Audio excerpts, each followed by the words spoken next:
let's do a spoiler-free review of Gachiakuta. I have finally, well, not caught up, but I finally watched season 1 of Gachiakuta.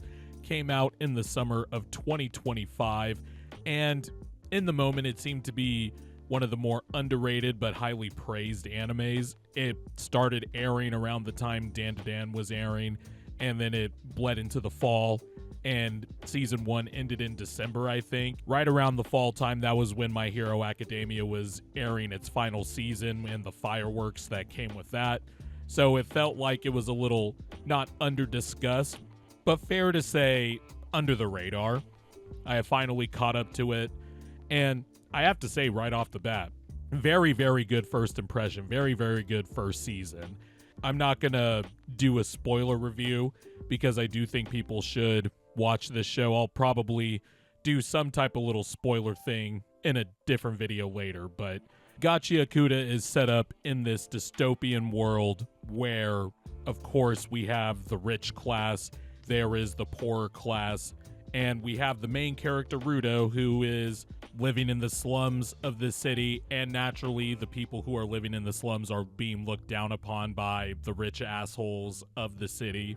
And Rudo gets framed for a crime and is sent to a place called the Pit, where criminals get sentenced by the richer class, and Rudo gets sentenced to the Pit, and like with every shonen main character, he swears he will exact his revenge. And he ends up meeting a group of people that accept him, and thus we begin the adventure of Gachiakuta. It's a world where the rich also throw away their trash, which is a big theme in this show, and that's about all the synopsis I can give. Right off the bat, some of the strong points in the season, if I were to make the sales pitch for Gachiakuta, the art in this show is incredible. And doing some research on the show and the manga's author, and I really don't want to butcher her name, but I think it's Ki Urana. She really has done a good job at crafting what feels like an original story, and she's working with a graffiti artist apparently to craft the panels, and the art style is very unique. In some ways, it reminds me of a mix of Demon Slayer and My Hero Academia, funny enough, where all the characters have unique designs, the color palettes are very interesting, the way they're displayed, except you can tone down the brightness a couple of notches, and it's a mix of just this grimy, punkish, darker color palette. Every character has a unique design, unique hair, unique eyes. It very much reminds me of Demon Slayer and My Hero Academia in that way. Unique personalities, and of course with those unique personalities comes a very diverse and very all-star laden voice acting cast. Just in the sub version, I have not watched the dub, but you got people from all over, people who have voiced Demon Slayer characters. One of the voice actors who voiced Thorkel, All For One, and Uvo from Hunter x Hunter is voicing one of the side characters. This all-star voice acting cast is so deep that you have some of the greats, some of the more notable voice actors that you have probably heard throughout anime, voicing side characters. And you'll notice them right away. We even got the voice actress who does Boruto. She voices a side character. That's how deep this all-star voice acting cast is. Even the voice actor who does Frieza in Dragon Ball Z is in this show. You got voice actors from Attack on Titan, Blue Lock, JoJo's Bizarre Adventure. You could go on and on and on. And when you get a diverse voice acting cast mixed with a show that is very focused on giving characters unique designs, it really makes the characters stick out, and it makes them a very big strength of this show. The other thing is, the originality of this show is very striking, and we've all seen shonen anime, we've all seen a lot of anime over the years, and so you expect a few things to happen in the plot. And I have to say, this season at least, and I imagine this show going forward, is really good at subverting expectations. You think a battle, for example, is going to go one way, and it doesn't really work out that way. As a matter of fact, it works out in a way that you couldn't even foresee. The story itself is very mysterious. It's very much like one of those anime where they give you breadcrumbs throughout the season, and with one breadcrumb you pick up comes a few more questions. The power system feels original. You're still trying to figure out how exactly it works for some characters and how it doesn't work for some other characters. There's different styles within that power system. But even then, even with the power system in place, and there's powerful characters in this show, the battles still subvert expectations. And by the way, the animation does not disappoint. It's not just, the art style that gets this show by. The actual animation, when you're animating, whether it's fights or travel or even just standstill civilian stuff, this show does not disappoint. It's done by Bone Studios, so you know that it's going to be good. They do My Hero Academia, etc. But the consistency of this show and the originality of it is what really sticks out to me. And with the voice acting, the characters, how they interact with each other, how they build the story up a little bit, it really makes for a show that doesn't really go stale. It actually draws you in. And there are some legit laugh out loud moments. And of course, I'm not going to say those because this is a spoiler free review, but there are literally some very funny scenes in this show. Of course, it's a season that also has some signature episodes. You know how you watch a show, whether it's an anime, cartoon, live action, whatever. Some seasons have, quote unquote, the episode, in italics, the episode, where it's a 10 out of 10 episode. It's very memorable.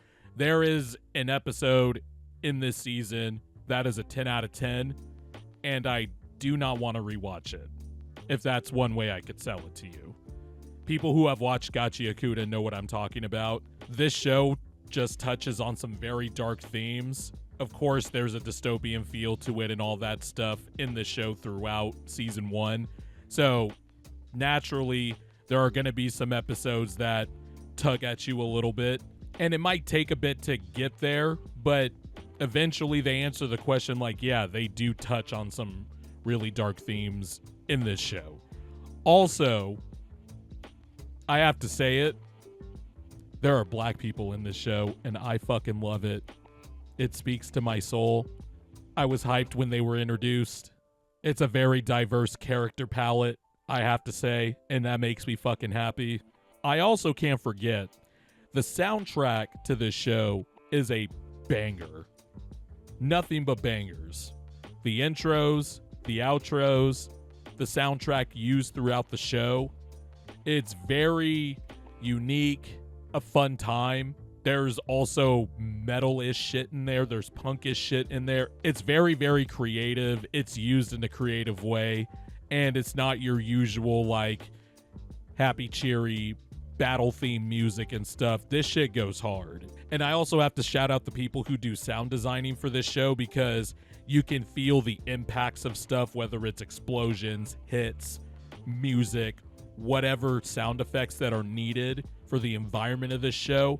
It's done so well, and it really is just a strong season of anime with a unique story, unique themes, and mystery behind it still, where they're not revealing everything, though it can be executed a little bit better. That's one of my criticisms of this show, and why ultimately, as I reach the end of this video, I gave this season an 8.8 out of 10. There is a lot of strong points in this show, but watching it and comparing it to other opening seasons of anime that I have watched, there was just a little bit something missing, and that's not through the show's fault of its own. I'm sure it's going to go at its own pace, and it's going to unwind into a really good story and all that stuff. You could see the elements of it. You could see that this show is going to be fucking dope. But they could have been executed a little bit better. The main character does get a little bit up and down for me at multiple points. They do a solid job of leading you on with the mystery behind this show, but it just feels like it could have been executed a little bit better. But it is just really consistent throughout the entire season, and that's why it has a very high B+ for me. It just didn't have like the consistent high points of, like, I know it's a little bit unfair, but like a Vinland Saga season 1, or even Dan to Dan season 1, or Mob Psycho season 1. It was just missing a little bit of something. I'm sure as we get deeper into the story, there's going to be a lot more answers and stuff like that. It's not like it's a detriment or anything like that. I'm really just nitpicking and explaining why the season didn't get like a 9.5 or a 9 out of 10 for me. I see the originality of this show, and the cast of characters really do stick out in a way that is rare for an anime. It has all the ingredients. Season 1 just could have been mixed together and left on the stove for a little bit longer, like 10 minutes. But I would highly recommend Gachiakuta if you have not watched it yet. I think it is an underrated gem, and I think it has a chance to really stamp itself this decade. There's been a lot of good anime in the 2020s, and I think Gachiakuta is going to be no different. I think it has all the elements. There wasn't a bad episode in here, and you would usually think, well, if there's not a bad episode, why isn't it a 9? Well, it was consistent, but there weren't enough high-pointing episodes for me.